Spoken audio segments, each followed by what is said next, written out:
Hi, it's Dylan with Learning is Never Finished, and today we're going to learn about the circle of fifths. All right, here we go. Circle of fifths. So, this represents all the major and minor keys that are most commonly used. There's some that can go beyond that, but then we're getting into this more complicated thing with double sharps and double flats, and that's not fun. Okay, 7 sharps and 7 flats is enough for me. But anyway. So, it looks like a clock, right? But it's representing a progression of 1/2 being the sharp key, the keys that use sharps, and this side, the keys that use flats, okay? So, everybody's probably learned how to play the white keys on the piano, right? Well, that would be your C major. It has no sharps or flats. You could play C to C, an octave higher, and it'll sound like a major scale. And that would be our C, has no sharps or flats. Now, don't associate sharps or flats with just only the black keys, because that's not necessarily the case all the time. You can have a sharp be a white key or a flat be a white key. But for most of the time, people do see the black keys when they encounter a sharp or a flat. Okay, but the white keys, if you play them from C to C, you'll have a major scale. Then the next key is one that has 1 sharp if we move to the right, and that would be G. And the reason why they call this the circle of fifths is because from the right, if you go from C to G on the right side, that is a fifth. And diatonically, the notes on the keyboard, 1, 2, 3, 4, 5, it's a fifth as an interval. Okay, so that's why it's called the circle of fifths, because these are an interval of 5s. Okay, 5 notes. Next key is D, that has 2 sharps. Next key is A, it has 3 sharps. Next key is E. These are all major keys now. The 5th major scale that has 5 sharps is B, and then 6 is F sharp, and then 7 is C sharp. So this sort of dovetails over to the other side, of the other half, okay, where the flats are. So now on this side we're going to do flats. So C, now we go to F, that's 1, and I kept the numbers on the outside so they wouldn't be so congested in here.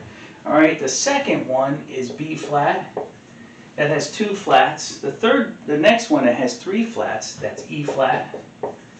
4th key that has 4 flats, that's A flat. 5th key, that's D flat. The 6th key is G flat. Okay, and the 7th key is C flat. Now, why is this not adding up to 5 notes? Well, we have to actually go from the C flat this way. C flat to G, G flat to C is the same as the sharps side, but we're starting at the opposite end, okay? And then we work our way back.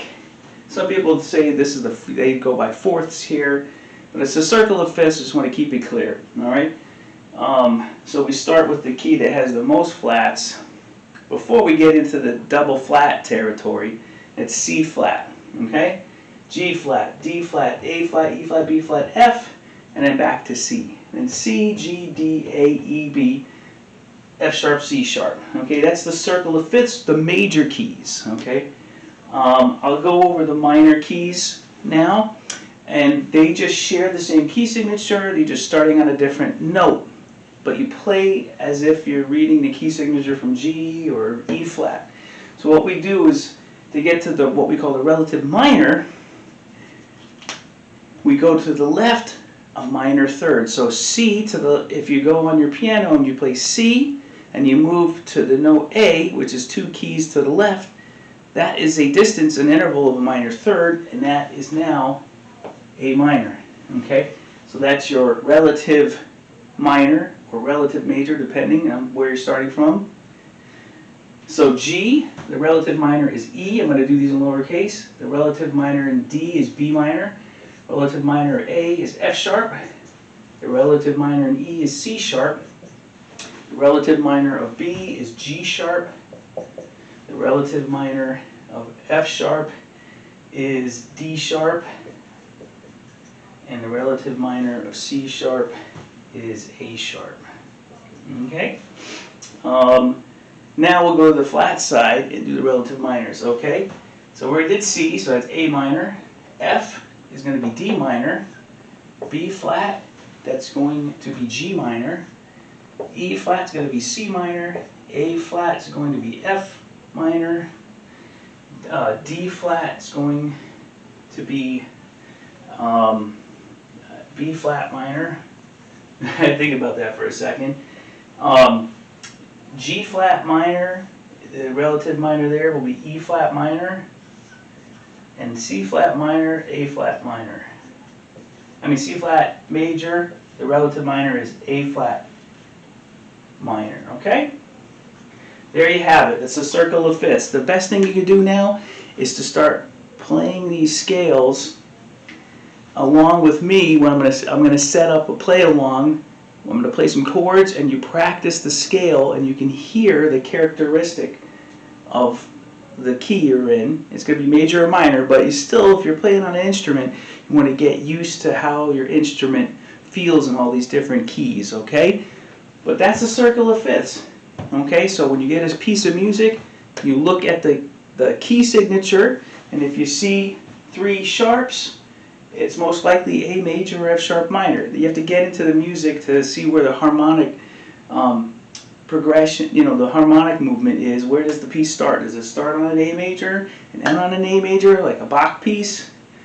Then, most likely, then that's going to be, looking at it's going to be A major. But looking at the key signature doesn't tell you exactly the key. You still have to kind of play through the music a little bit and see where the tonic is, all right? So, hope that explains the circle of fifths. This is Dylan from Learning is Never Finished, and have a great rest of the day.